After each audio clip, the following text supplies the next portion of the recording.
Hi, I'm Lisa White, and I'd like to take a few minutes to talk to you about entrepreneurship. Specifically, how the idea of entrepreneurship could tie into women's lives. The very definition of entrepreneurship is taking on risk, establishing a business in hopes of turning a profit.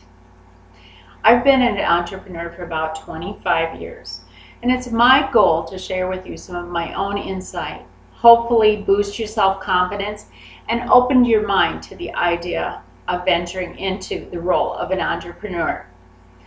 In my 25 years, I've always been taken aback by a conversation that involves working for someone else and receiving the security of a paycheck. Now, it may feel secure because it's delivered at regular intervals, predetermined amounts of money for services rendered, but is it really secure? About a year ago, January 2018, Business Insider magazine released an article that described a major employer, Sam's Club, terminating thousands of employees without any notice at all. In fact, one Thursday morning when they went to work and pulled on the door, they found that it had been securely locked and that their positions had indeed been terminated with no forewarning whatsoever. Secure? I don't think so. I've read dozens of articles where the same kinds of things have happened, that people show up to work and without warning, their jobs are gone. In Entrepreneur magazine in 2015, Kim Constable wrote an article describing 5 aspects of entrepreneurship, and I'd like to share them with you. Number 1, destiny. How many of us do want to control our destiny and we feel like we're enslaved to a structure that provides us our income and that we can't move within? Entrepreneurship allows you to set short-term and long-term goals and manage your own outcome in your life. Very important. Number 2, time.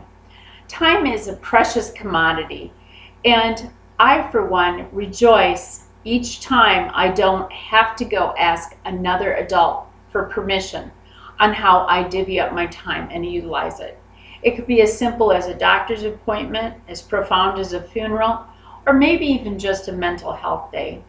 I decide how I utilize my time, and whether I work 2 hours or 20 hours, it's up to me.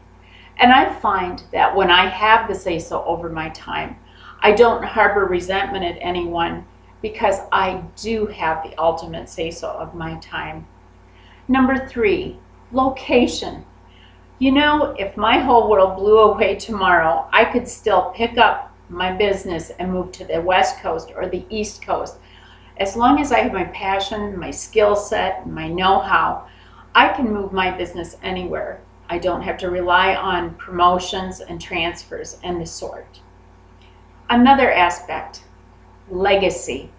A lot of people will notice that businesses are family owned. Someone had a great idea, took a risk, started a business, and engaged the family. I, for one, raised my son in my business, and he has his own spin-off business as a painting contractor. Not only does it feed our personal legacy, but our employees benefit. We can touch people's lives and affect change and help people support their families. And that's a wonderful legacy. And finally, earnings. It feels great to have an open-ended paycheck. Now, it's not always easy, and there are some ways we need to educate ourselves, but ultimately I want you to picture this. What if your boss on payday handed you a paycheck with your name on it, but there was nothing written in the dollars and cents column?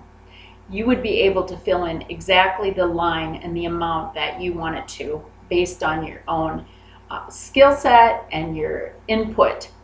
Because I know a lot of people who work in jobs and do the exact same job as a colleague who maybe doesn't pull their own weight, but get the same amount of it in the paycheck at the end of the day. How would you like to take that energy that you possess and your skills and run with it and put your own amount on the end of the paycheck? I'd say that would be quite a return. The National Association of Women in Business put out some figures about women in business, and it is a lively and healthy arena.